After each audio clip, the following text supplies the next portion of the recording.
Bismillahirrahmanirrahim. Assalamualaikum warahmatullahi wabarakatuh. Perkenalkan, nama saya Malik Mahesa dengan NPM 2012-2001 dari Prodi Informatika. Di sini saya akan mempresentasikan tugas UTS Statistika dan Probabilitas yang berjudul tentang Random Variable. Random variable adalah sebuah ukuran atau besaran yang merupakan hasil suatu percobaan atau kejadian yang terjadi secara acak dan mempunyai nilai yang berbeda. Terdapat dua jenis peubah acak, yaitu acak diskrit dan peubah acak kontinu.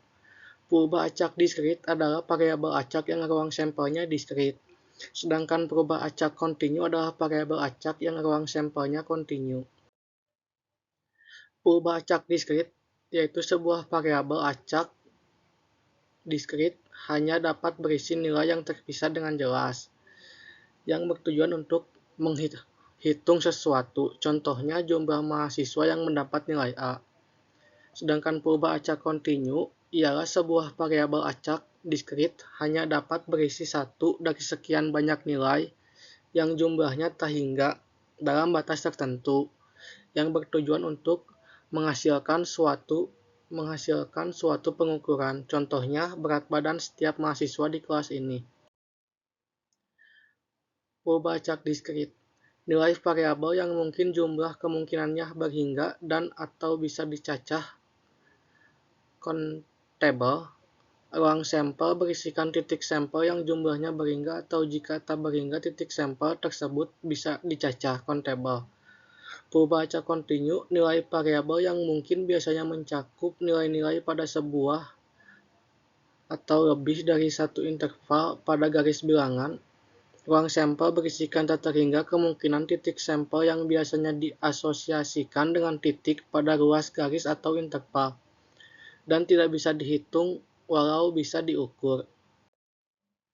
Berhubungan dengan peluang sebuah random variabel memiliki nilai tertentu dari salah satu nilai yang mungkin, contohnya koin dilempar sebanyak 3 kali, kemungkinan kejadian dinyatakan dalam notasi S.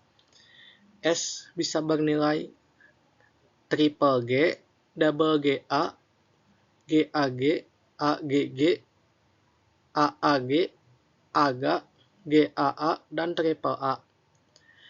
Nilai X jumlah muncul gambar. Tentukan probabilitas kejadian muncul dua gambar. Contoh jawabannya, kejadian muncul dua gambar dinyatakan dalam notasi X huruf kecil. Probabilitasnya dinyatakan fungsi F yang variabel di dalamnya X, sehingga Fx sama dengan Px besar dan sama dengan X kecil, dan untuk F2 sama dengan Fx sama dengan 2. Jadi hasilnya 3/8. Pada variabel acak diskrit, kita mengenal istilah Cumulative Distribution Function atau CDF. Fungsi CDF bersifat monotonically non-decreasing, nilainya tidak pernah turun, bisa naik atau tetap. Dari PM, if bisa dari CDF. Demikian sebaliknya, didefinisikan dengan variabel X yang di dalamnya terdapat nilai X sama dengan variabel P yang di dalamnya terdapat nilai X besar kurang lebih nilai X kecil, sama dengan F nilai variabelnya T untuk nilai tak terhingga kurang yang lebih kecil dari nilai X, lebih kecil dari nilai tak terhingga. Peubah acak kontinu memiliki peluang 0 untuk bisa persis sama dengan suatu nilai apapun itu. Namun bisa diharapkan bahwa peluang suatu berat badan jatuh pada range tertentu adalah titik 0. Contohnya, variabel P memiliki berat lebih dari 75 atau variabel P memiliki berat kurang dari 40 dan kurang dari 65. Jadi, probabilitas suatu continuous random variable harus dideskripsikan dalam suatu jangkauan atau interval. Continuous random variable tidak terlalu berarti bagi kita untuk menggambarkan distribusi probabilitasnya dari masing-masing nilai yang mungkin probability mass function-nya atau VMF bukan hal yang tepat untuk menggambarkan perubahan acak kontinu. Yang di sini kita memiliki nilai P dalam kurung X besar sama dengan X kecil dalam kurung sama dengan kosong. Fokus pada event yang berupa interval. Bisa terjadi, namun secara statistik terlampau jarang sedemikian rupa. Jika dilakukan eksperimen sebanyak N kali berapapun N itu, angkanya, kecil kemungkinannya frekuensi relatif untuk X besar sama dengan X itu tidak nol. Pada perubahan acak diskrit, kita berangkat dari distribusi probabilitas yang berupa probability mass function atau VMF.